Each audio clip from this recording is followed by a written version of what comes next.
कि हम बच्चों का बेहद का बाप दर्द जान कर करके उसके इलाज करने के लिए आया है ना। हमारे पास कौन सा दर्द है?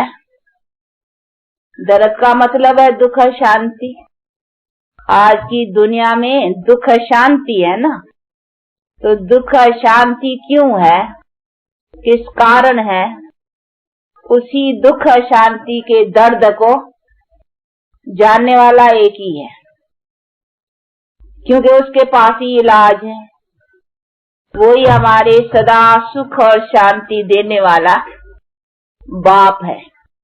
इसीलिए उसे गाते हैं नहीं, सुखदाता शांति दाता। तो दर्द को भी तो वही जानेगा नहीं। मनुष्य इसका इलाज नहीं कर सकेंगे। मनुष्य टेम्पररी, वो टेम्पररी शांति, टेम्पररी के लिए कुछ थोड़ा बहुत मिल जाए, वो बातें अलग है। लेकिन ये सदा काल का मतलब ही है कि फॉर जनरेशंस, आदि मध्य अंत। आदि मध्य का भी मतलब है शरीर लेते, शरीर में रहते, शरीर छोड़ते, सदा सुख, उसको कहा जाता है सदा काल सुख। तो ऐसा सुख फॉर जनरेशंस के लिए सवाय परमात्मा के और कोई नहीं दे सकता है। इसीलिए बाप कहते हैं तुम्हारे इस दर्द को, ये तुम्हारी ये दुख शांति क्यों आई है तुम्हारे पास, किसने तुमको ये दर्द दिया है वो मैं जानता हूँ, मैंने नहीं दिया है। हाँ, ये भगवान के ऊपर रख लेते नहीं, भगवान ने दुख दिया, भगवान ने सब दिया है। वो कहते हैं मैं कैसे बच्चों को ये दर्द दूंगा। हाँ, ऐसा कोई बाप देखा कभी कि बच्चों को दुखी करे? हाँ, जब ये लौकिक बाप भी कभी बच्चों को दुखी नहीं कर सकता है, मैं तो परलौकिक बाप हूँ। हाँ, तो परलौकिक बाप कैसे बच्चों को दुखी करेगा? कभी आप बाप हो, देखो कितने बाप यहाँ बैठे हैं, आप कभी अपने बच्चों को दुखी करते हो? हाँ, अपनी तरफ से कोशिश नहीं करेंगे दुखी करे। हाँ, कर्म के हिसाब से कोई किसको दुख होगा तो उसमें आप क्या करेंगे? कोशिश करेंगे आपको, और या बीमार पड़ेगा बच्चा, इलाज करेंगे, कोई दुख आएगा उसके निवारण का यत्न करेंगे। बाकी ऐसे तो नहीं बाप बच्चे को दुख देगा। तो जब लौकिक बाप भी, शरीर का जन्म देने वाला पिता भी कभी अपने बच्चे को दुख देने का सोचता नहीं है। वो सदा यही सोचता है कि बच्चा सुखी बने, बच्चा लायक बने, बच्चा होशियार हो, सदा सुखी रहे। ऐसा ही बाप का भावना रहती है ना। तो जब शरीर के जन्म देने वाले पिता के पास भी ऐसी भावना, वो तो हमारे आत्मा का रूहानी, उसको ही कहा जाता है सच्चा पिता।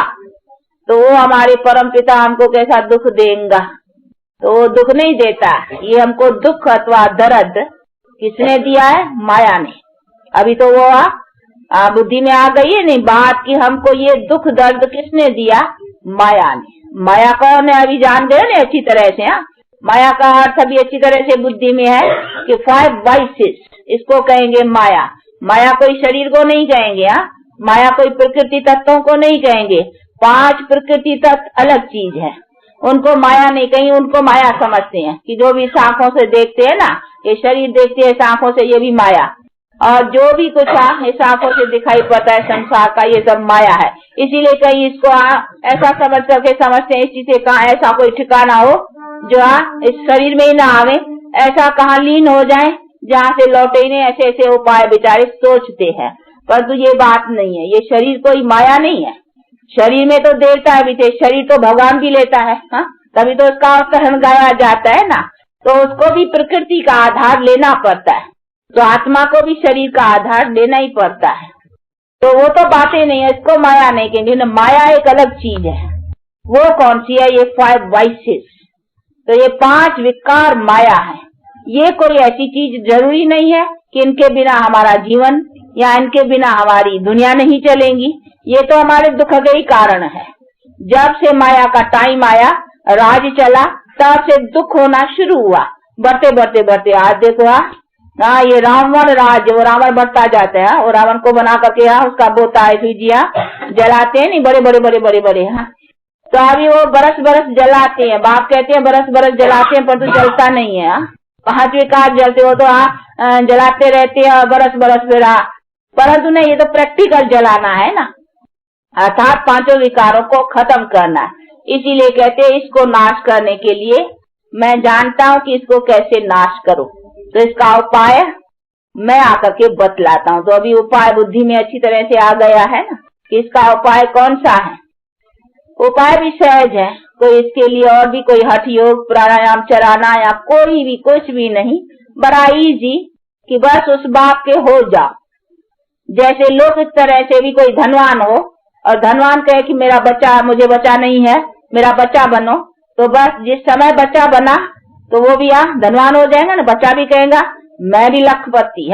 बस कोई लखपति का बच्चा बना तो वो भी उसी सेकंड कहेगा मैं भी लखपति, क्योंकि मैं हेयर पेरेंट हो गया ना, मैं भी लखपति। तो देखो सेकंड में कोई गरीब का बच्चा, शाहूकार का गोद का बच्चा, एडॉप्टेड चिल्ड्रन बनने से वो भी लखपति। तो बाप कहते बच्चे मैं भी तो तुम्हारा असली पिता हूं ना, तुमने मेरे से रिश्ता रिलेशन छोड़ दिया है, अभी फिर मेरे से रिलेशन रखो। मेरे बच्चे बनने से तुम भी तो जो मेरी प्रॉपर्टी है उसका तुम भी हकदार हो जाएंगे, और ऐसे हकदार बनने से तुम सदा सुख शांति को प्राप्त कर, क्योंकि मेरा तो हक तुमको सुख शांति का मिलेगा, मेरा हक कोई दुख का थोड़ी है, सुख का है। इसीलिए कहते अभी मेरे से रिलेशन रखो। अभी रिलेशन रखने में कोई देरी है, उसके लिए हठ योग प्राणायाम ये सब करना। रिलेशन का मतलब ही है कि बाप का हो कर करके चलो। तो फिर बाप देखो एक बार प्योर है ना, तो हमें प्योर होके चलना चाहिए ना। तो बाप क्या है, बाप की क्वालिफिकेशंस कौन सी है, तो बच्चे की क्वालिफिकेशंस कौन सी होनी चाहिए। तो हम बाप को देखें और फिर अपने को देखें, तो फॉलो करें ना कि भाई बाप एवर प्योर है तो हम इम्प्योर से प्योर तो है ना। तो हमको भी ऐसा ही बाप के समान अथवा बाप से जो कुछ बल मिलता है उसी को धारण करने का है। तो ये सभी चीजें हैं जो बुद्धि में रख कर करके और अपनी धारणा को आगे बढ़ाना है। अभी इसमें क्या डिफिकल्टी है, कुछ भी नहीं। बाप क्या मेहनत देगा कि बच्चे हठ योग करो, आसन लगाओ, कमर सीधी करके बैठो, ये करो वो करो। बाप क्या डिफिकल्टी देगा। बाप तो कहते हैं बच्चे बुद्धि तेरी टेढ़ी हो गई है, उसको सीधा करो, इसको अपना मेरे में लगाओ। ये बुद्धि तेरी टेढ़ी हो गई है, किधर हो गई है, माया की तरफ चली गई है, अर्थात 5 विकारों की तरफ तेरी चली गई है। अभी उधर से बुद्धि को निकाल करके, वो गीता में भी कहा नहीं, देह के सर्व संबंधों से बुद्धि हटा कर करके, ये विकारी जो भी कुछ देह है और विकारी देह का संबंध है, इन सब से बुद्धि हटा कर करके अभी मेरे से लगाओ। तो खाली बुद्धि को हटाओ ना, कहा नहीं मन मना भव है। तो मन मना भव का अर्थ क्या कि मन को मेरे में लगाओ। तो उधर से मन निकाल कर करके मन को मेरे में लगाओ। तो खाली मन को बदलना है ना, उधर से निकाल के उधर लगाने की बात है। बाकी इसमें आसन या कमर या कोई प्राणायाम इन्हीं सारी बातों की, हठ योग साधनाओं की कोई जरूरत नहीं है। तो इसीलिए बाप कहते हैं कि मेरा योग, जो जिस योग बल से मैंने तुमको इतना उच्च बनाया और ये तुम्हारे दुख दर्द नाश किए, वो देखो कितना सहज है। तो अभी ये सहज ज्ञान और सहज योग का, जिसको राज योग कहने में आता ही है, तो इसी का अपना पूरा पुरुषार्थ रखते और बाप से अपना जन्म सिद्ध अधिकार पाने का पुरुषार्थ रखो। और बाप अपनी भी बायोग्राफी बहुत सहज समझाते हैं, उसी को समझने में भी कोई ऐसी कठिनाई नहीं है। बाप मैं कहते हैं मैं तो निराकार हूँ, लेकिन मैं आकर करके जो कर्तव्य करता हूँ, तो मैं भी कर्तव्य कैसे करता हूँ, तो वो भी तो मेरी बायोग्राफी समझो ना। मेरे कर्तव्य क्या, तो कर्तव्य की दुनिया यही है। मुझे भी कर्तव्य करने के लिए इस दुनिया में आकर के करना पड़ेगा, ऐसा नहीं ऊपर बैठ के करूं। ऊपर तो है साइलेंस, मैं भी सोच साइलेंस, उधर ऊपर की तो बात ही नहीं ना। मुझे भी आकर कर करके काम करना है। मेरी भी जो महिमा है ज्ञान दाता, ज्ञान का सागर, तो यहाँ की बात है नहीं। जहाँ ज्ञान है तो मैं वहाँ ज्ञान दूंगा ना। तो इसीलिए तो मुझे आना पड़ेगा नहीं मनुष्यों को समझाने के लिए। तो समझाने के लिए मुझे शरीर लेना पड़ेगा नहीं। कैसे समझाओ, नहीं तो कोई रास्ता बतलाओ, भगवान को राय दियो कि कैसे समझाया। उनका कोई और तरीका आता है किसको, बताओ। नहीं, सवाल हम मनुष्यों को समझाने के लिए, क्योंकि हमको समझाना है ना। हम बेसमझ बन गए हैं, तो हमको समझाने के लिए भी तो मनुष्य चाहिए ना। हमको समझाने के लिए कोई कच्छ अवतार मच्छ अवतार वो कैसे समझाएंगे, उसमें आए तो कैसे समझाए। हम मनुष्यों को समझाना है, नहीं बेसमझ हम बने हैं। हमारी बेसमझी से तो हमारा सब कुछ खत्म हो गया है। इसीलिए बाप कहते तुम ऊंचा बनो फिर तो तुम्हारी सारी प्रकृति ऊंची बन जाएंगी। इसीलिए बाप कहते बच्चे तुमको ही तो समझना है ना, तो तुम्हारे समझाने के लिए भी मुझे भी तुम्हारे जैसा बनना पड़ेगा ना, यानी मनुष्य तन का आधार लेना पड़ेगा ना। इसीलिए मनुष्य का आधार लेके आता हूँ, और आता हूँ उसी तन में जिसका नाम रखता हूँ ब्रह्मा। तो इसमें भी कोई मूंझने की बात नहीं। कई बेचारे मूंझते हैं कि ब्रह्मा में परमात्मा आता है, हाँ ये कैसे, तभी किस में आवे, कैसे समझावे, ये भी तो बड़ा क्वेश्चन है ना। वो जो सुप्रीम सोल नॉलेजफुल है, तो वो नॉलेज कैसे देवे, बिना ऑर्गन्स के तो बोलना, आत्मा सवाए शरीर के तो बोल नहीं सकती है। नहीं, आप भी आत्मा शरीर के आधार से बोलती हो ना। अगर आत्मा निकल जाए तो फिर आत्मा बोलती है, हाँ ना आत्मा बोलती है न शरीर बोलता है। हाँ, दोनों अलग होते हैं, तो न शरीर काम का है न आत्मा काम की है। जब आत्मा शरीर का साथ लेती है तब तो देखो आत्मा जीव आत्मा बनती है। जीव कहा जाता है शरीर को, बॉडी को, और आत्मा आत्मा।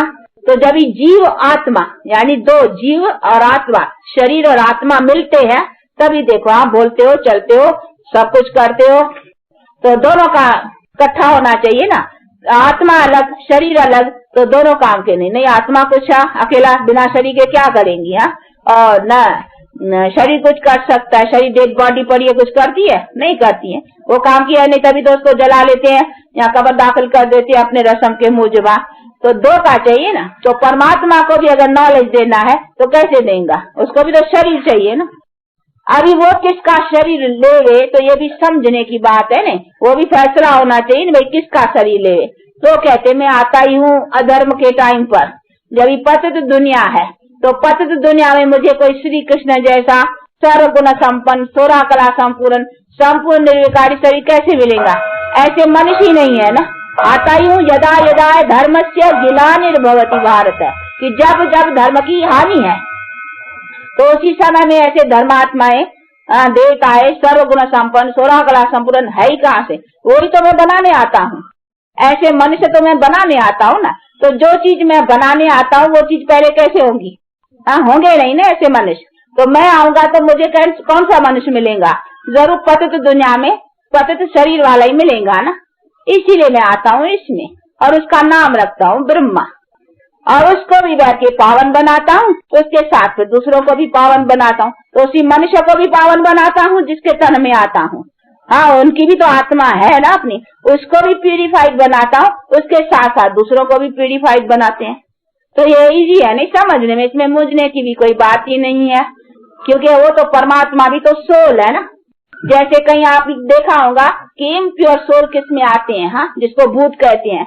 कभी देखे हैं, कोई बड़े होंगे देख किसमें भूत प्रवेश करते हैं, बोलते हैं।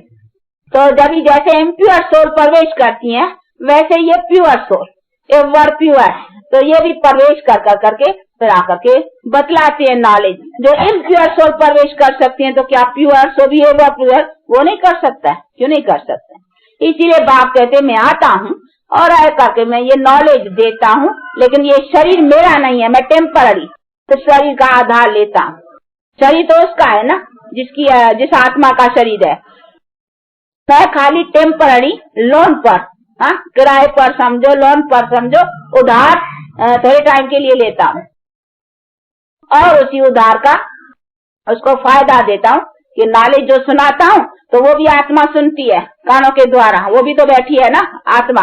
मैं भी हूँ, मैं सुनाता हूँ इस ऑर्गन से, वो इस ऑर्गन से सुनती है उसी में ही।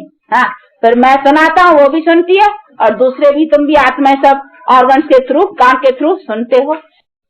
इसमें मुझने की क्या बात है, नहीं तो परमात्मा कैसे सुनाए, कोई बतलाए, दूसरा कोई बुद्धि में किसको आता हो तो सुनाए, कैसे सुनाए।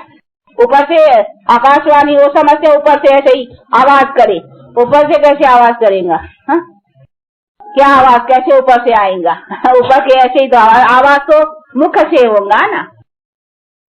तो इसीलिए बाप कहते हैं कि बच्चे ऐसी सभी बातों को समझो, इसमें मूंझने की कोई बात ही नहीं है। तो ये सभी चीजें समझने की, इसीलिए कहते हैं मैं उसी तन में आता हूँ और उसका भी हिसाब समझाते हैं कि ये आत्मा वही है जो पहले से, हाँ, श्री लक्ष्मी श्री नारायण, हाँ, जिसको कहेंगे वही फिर अपना चक्कर 84 का पूरा कर करके, अभी इसका वो 84वां जन्म है। तो ये लॉस्ट है बर्थ किसका? श्री नारायण जो सर्वगुण संपन्न था, वो सतयुग त्रेता जन्म काटते द्वापर, अभी ये कलयुग में ये तम इसका 84 ये 84वां जन्म। तो अभी उसके 84वें जन्म में आकर के उसी आत्मा को भी प्यूरिफाइड बनाता हूँ, जो जाकर के फिर श्री नारायण बनते हैं भविष्य में, और फिर दूसरे भी जो सुनते हैं वो भी उसी प्रालब्ध को पाते। तो ये तो सीधी बात है, ये सारा चक्कर है ना, जिस सभी बातों को समझना है। तो ये बातें है समझने की है। अभी ऐसे भी नहीं विष्णु के शरीर में आवे या शंकर के आए, क्योंकि शंकर तो है ही आकार, उसको तो यहाँ मनुष्य ही इधर को चाहिए ना, शंकर तो इधर का है ही नहीं। वो तो है आकार, जो तो सिर्फ अभी विनाश के लिए ये उनका विनाश का दिखलाते हैं रूप। और विष्णु तो है ही साक्षात्कार, 4 भुजाएं वाला कोई मनुष्य होता ही नहीं है। ये सिर्फ साक्षात्कार में ये सिंबल साक्षात्कार होता है, 2 भुजा नारी की 2 भुजा नर की, कि तुम ऐसे देवी देवता बनते हो, एम एन ऑब्जेक्ट का साक्षात्कार। बाकी ये है मनुष्य, क्योंकि आप देखेंगे चित्रों में भी ब्रह्मा को दाढ़ी बाड़ी दिखलाती है, उसको नहीं दिखलाती है, तो वो ह्यूमन का थोड़ा उसको निशान देते हैं। आप देखे नहीं, वो दाढ़ी का दिखलाते हैं, ब्रह्मा की दाढ़ी दिखलाते हैं। कहाँ क्लीन शेव भी रखते होंगे, कहाँ दाढ़ी भी रखते हैं, लेकिन विष्णु और शंकर को कभी दाढ़ी बाड़ी नहीं देते हैं। तो उसको ह्यूमन की कुछ निशानी देते हैं। तो उसकी माना है कि प्रजापिता ब्रह्मा, न कि प्रजापिता विष्णु या प्रजापिता शंकर, प्रजापिता ब्रह्मा। तो वो ह्यूमन, इसीलिए बाप कहते हैं तो मुझे ह्यूमन, जिसका मैं नाम रखता हूँ ब्रह्मा, क्योंकि उसके द्वारा न्यू ह्यूमैनिटी अथवा न्यू जनरेशन का आरंभ करता हूँ। इसीलिए ब्रह्मा दी क्रिएटर, यानी ब्रह्मा से नई रचना रचवाता हूँ, इसीलिए उसका नाम ब्रह्मा रखता हूँ। और ब्रह्मा तो वैसे हर एक बाप है घर का, वो ब्रह्मा है। ऐसे कहने में आता है, हद के हिसाब से तो सब ब्रह्मा है। किसी तरह बाप जो घर का है, स्त्री को ले आया, फिर बच्चे पैदा किया, तो घर का ब्रह्मा हो गया। क्योंकि क्रिएटर को ब्रह्मा कहा जाता है। बाकी ब्रह्मा कोई 3 मुख वाला या 3 सिर वाला या ऐसी ऐसी बातें जो बना दी है शास्त्रकारों ने और चित्रकारों ने, वो कोई बात नहीं है। तो ये सभी चीजों को समझना। वो जो त्रिमूर्ति सुना है ना, अभी त्रिमूर्ति माना ब्रह्मा विष्णु शंकर, ये 3 है ना, तो उन 3 को मिला करके वो 3 सिर दे दिए उसके, तो उनको समझा ब्रह्मा को 3 सिर रख दिए, तो ब्रह्मा त्रिमूर्ति कर दिया। अभी परमात्मा है निराकार, और वो आया है ब्रह्मा तन में, वो बात न समझने के कारण वो ब्रह्मा को वो 3 सिर लगा दिए। और त्रिमूर्ति है परमात्मा, यानी तीनों रूपों से ब्रह्मा विष्णु शंकर से ये डिस्ट्रक्शन और कंस्ट्रक्शन, और फिर जो कंस्ट्रक्शन करता है दुनिया, उसकी पालना की ये एम एन ऑब्जेक्ट, ये बैठ के बाप ने समझाया। तो बातें ऐसी हैं, लेकिन इन बातों को यथार्थ रीत से न समझने के कारण विचारों को फिर इसी सभी बातों में जैसे आया जिसको, तो इसमें भी कोई मूंझने की बात नहीं है। अभी फिर भी कोई बात नहीं समझ में आती है, किसको कोई नहीं है, तो फिर आकर करके समझना चाहिए। बाकी इसमें भी कोई न होना चाहिए कि इसको क्यों ब्रह्मा बनाया है। ब्रह्मा तो ऐसे तो हर एक बाप ब्रह्मा है, वो अर्थ समझना है। नहीं, ब्रह्मा का अर्थ क्या है? ब्रह्मा कहा जाता है क्रिएटर को।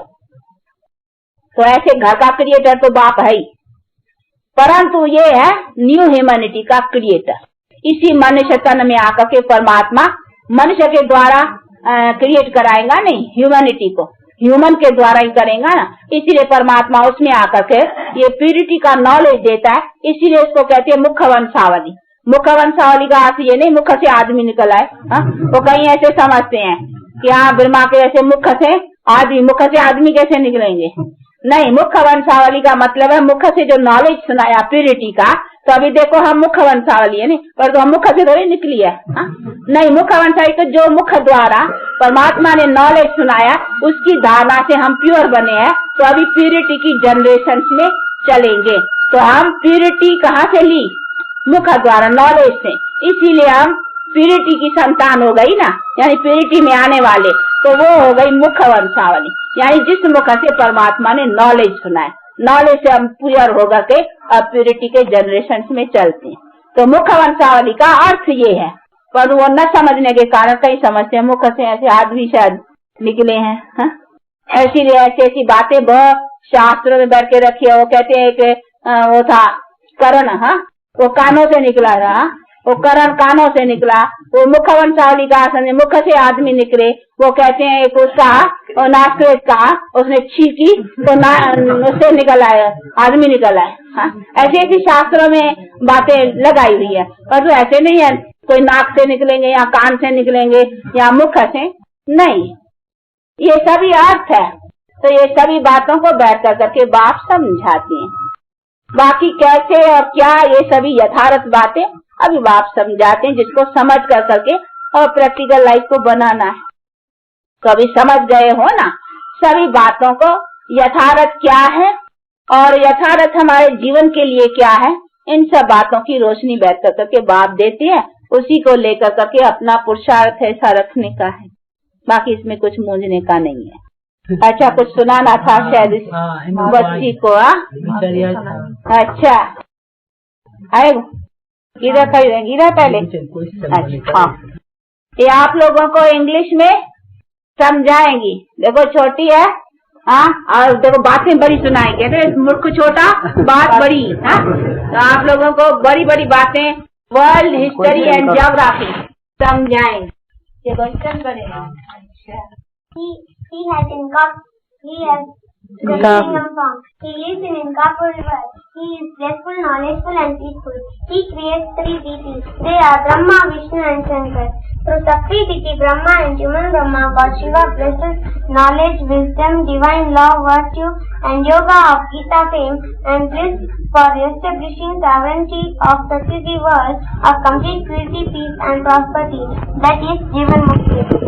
This is Vishnu. Through Sakti deity Vishnu, God Shiva sustains Satyugi and Treta Yugi Jivan Mukti deity worlds called heaven. Sri Lakshmi and Sri Narayan and Sri Sita and Sri Rama are the most prominent sovereigns. This is Shankar. Through Sakti deity Shankar, God Shiva destroys the Kalyugi, vicious, irreligious, unlawful world of many violent sovereignties called hell for bestowing mukti. International and civil wars and natural calamities are the means. This is the kalpa of 5,000 years. There are 5 yugas in this kalpa. They are Satyuga, Satyug, Tretayug, Dwapar-yug, Kalyug and Sangam-yug. इशारा इधर करो, समझाओ उधर। हाँ, हाँ, इधर इशारा कर करके इसी साथ हाँ, ऐसा ऐसा समझा। हाँ, चले। There is only one deity dynasty of complete purity, peace and prosperity. This is Abraham, God and Christ. These are the three worlds. This is incorporeal world, this is subtle world, and this is corporeal world. And these are Brahma Kumaris. They are sitting in yoga. But sitting in yoga, they have... भी तुम भी है ना? ब्रह्मा कुमारी में तुम है कि नहीं? We are sitting, not Brahma Kumari. हम कहो we are Brahma Kumari sitting. Brahma Kumari sitting. By sitting in yoga, they have taken sovereignty of half. वही है। We have taken sovereignty of half kalpa. This is Lakshmi Narayan. This is golden age. And this is silver age, Sita Ram. There is only one deity dynasty of complete purity, peace and prosperity. And this is the 14 deity power. And this is the 15 deity power. And this is the copper age. You are 15 deity power में जाएंगी 14 में? देखिए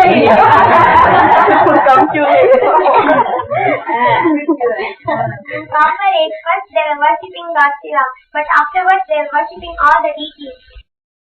Islamic dynasty by Ibrahim 2500 years ago. This is Buddha. Buddhist dynasty by Buddha 2250 years ago. This is Christ. Christian dynasty by Christ 2000 years ago. This is Shankaracharya. Sannyas dynasty by Shankaracharya 1500 years ago. And this is Iron Age. There are so many religions come. And this is the Brahma. That is last 84th life of human Brahma. After the destruction, this Brahma will be the first prince of Satyuga, that is Sri Krishna. These are the Russians and Americans. They are fighting for the hell. This sense for Europeans will destroy one another in an international atomic war. ये कई पूछते हैं कि ये दो बिल्ले के रूप में क्यों रखे हैं। एक कहानी है बहुत मशहूर है कि दो बिल्ले आपस में लड़े थे और मक्खन बीच में से बंदर खा गया था। वो एक कहानी है। वो दो बिल्ले कोई कहाँ से मक्खन ले आए थे और आपस में लड़ने लगे। तो एक बंदर चालाक था, उसने कहा आओ हम तुमको एक तो तराजू लेकर करके वो तोड़ता गया और ज्यादा थोड़ा थोड़ा उसे रकनते खाता गया, सारा मक्खन उसका खा गया। तो इसीलिए वो कहानी बड़ी मशहूर है ना, इसी पर उसका वो रखा हुआ है, दो बिल्ले और मक्खन बीच में वो खा जाते हैं।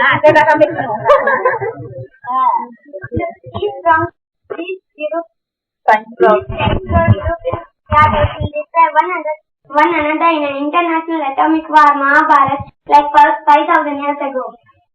This is the rosary of 108 beads. Almighty God, Shiva's non-violent army of Bharat Mother Shakti, which transforms the Iron Age vicious world into Golden Age wiseless world by means of the might of godly knowledge, yoga and supreme purity. Confluence नहीं समझाया, संगम वाला sapling की बात तो समझा ही नहीं जो जरूरी है। संगम वही दिखाया है नहीं, ये नहीं। अभी सैपलिंग लगती है और सैपलिंग तो बदला ही नहीं। End of old world beginning of new world, ये कॉन्फ्लिक्ट ये देखा होगा। End of old world, beginning of new world. This is the end of old world and beginning of new world. That is a conflict. That is the conflict. This is the Sangam Yuga and this is the Golden Age. अच्छा, अभी कौन सा? बहुत अच्छा, बड़ी बजा भैया। 16 degree. क्या? अच्छा भाई, इसने क्वेश्चन पूछा तो बिगनिंग कर दिया। नहीं, इसको पूछना था। अच्छा भाई, इन दोनों कुमारियों को फिर कुछ सौगात देनी पड़ेगी। सुनाया है, क्या सौगात लेंगी? 16 डिग्री। अच्छा, वो तो तुम जितना अपने को अच्छा बनाएगी और धारणा रखेगी अच्छी तो फिर जरूर। अब ये अच्छी है, ले सकती है और लेने का अच्छा पोशाक रखती है, कैसा? ठीक है ना? ये भी अच्छी है। इसका नाम क्या है? वीणा। ये तो है ही सरस्वती की वीणा। तो बजेंगी। अच्छा, आप लोगों का टाइम हुआ है, इसीलिए 2 मिनट साइलेंट। हाँ, जगा दो गले। साइलेंस का मतलब अपने बेहद बाप को याद करो। I am soul, son of supreme soul. ऐसा अपनी बुद्धि को हर वक्त, हम उस बाकी बच्चे हैं ऐसा समझ के हर वक्त रहो और इस बॉडी से डिटैच। ऐसे समझो, काम करते हो तो भी ऐसे समझो मैं हाथों से लिखवाता हूँ, हाँ, लेकिन कौन? आत्मा। मैं इस ऑर्गन से बोलता हूँ, कौन? आत्मा। इस ऑर्गन से सुनता हूँ, कौन? आत्मा। तो हर वक्त सुनने के समय ऐसे समझो आई एम सोल, इसे सुन रहा हूँ। आई एम सोल, इसे बोल रहा हूँ। आई एम सोल, इसे देख रहा हूँ। ये खिड़कियाँ है, खिड़कियाँ। हाँ, तो ऐसी अपनी हर वक्त काम करते भी अपने को आत्मा कॉन्शियस अथवा सोल कॉन्शियस और गॉड कॉन्शियस समझने से तो क्या है, हमसे कोई ऐसा बुरा कर्म नहीं होगा और इससे हम अच्छे बुरे कर्मों से भी बचे रहेंगे और फिर गॉड की याद भी रहने से और हमारा वो योगा अग्नि से पाप भी दगद होंगे, तो डबल फायदा मिलेगा। ये प्रैक्टिस चाहिए। अभी ये जो सुनाया ना, इसकी प्रैक्टिस चाहिए। हर वक्त अपने को सोल कॉन्शियस और गॉड कॉन्शियस रख करके चलना। किस तरह से चलना? इसी तरह से देखो, ऐसा नहीं देखना नहीं, आंखें बंद करना है, देखो, परंतु देखते क्या देखो? ये भी सोल है, आई एम सोल, ये भी सोल। अभी इस खिड़कियों से हम किसको देखते हैं? भले देख रहे में ये बॉडी आती है और तो हमारा ध्यान अटेंशन सोल के ऊपर है, ये भी सोल है। हम और ये एक ही बाप के बच्चे हैं, परंतु हाँ इन बेचारे को पता नहीं है, अभी इसको पता देना है। अच्छा, पता है तो हाँ, ये भी भाई अभी बाप को जान कर करके अपना हक ले रहे, हम भी उसे अपना हक ले रहे हैं। इसी तरीके से बुद्धि में ऐसा रहना चाहिए। इसको कहा जाएगा सोल कॉन्शियस। बाकी ऐसे नहीं है कि एकदम मन को कंट्रोल, जैसे कल बतला दो कहीं बैठकर बेचारे हट से करते हैं, वो चीजें नहीं। ये हमको ज्ञान सहज, तो इसको ये कर्म करते भी हम सोल कॉन्शियस, तो ऐसे अपने बुद्धि को रखने का है।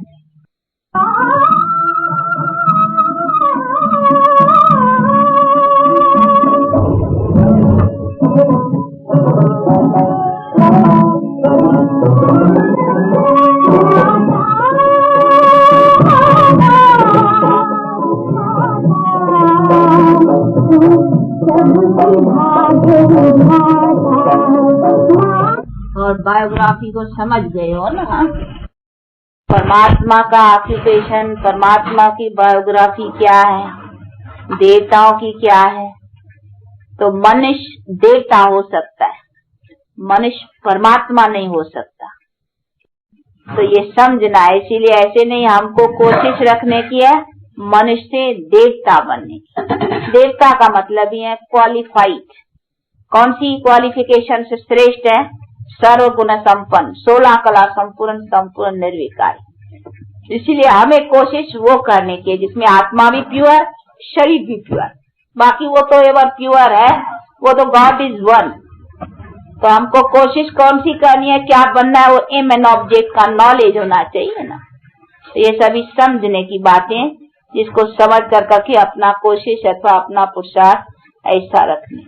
अच्छा, आप लोगों का टाइम होता है, हम तो बैठे हैं, हम तो कहेंगे बैठे रहो, आप लोगों को जाना है तो फिर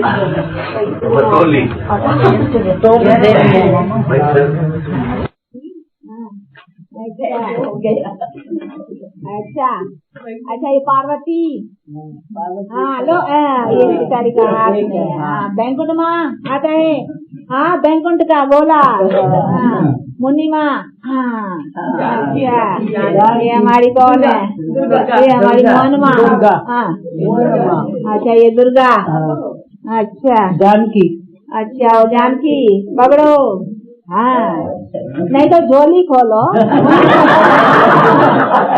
देखो झोली का ये पकड़ेगी, हाँ बेबी तो कैच करने में ये तो स्कूल में ले लेते हैं। तुमको, हाँ तुमको ठहराओ, कौन है? जमुना भी ठहरो, तो सब हो गया, अभी बाकी अभी दादा, हाँ अभी तुमको नहीं, कविता ले बेटा, अंजना कभी में डालो सुंदरी, जो हमारी रचना, हाँ तुम और जमुना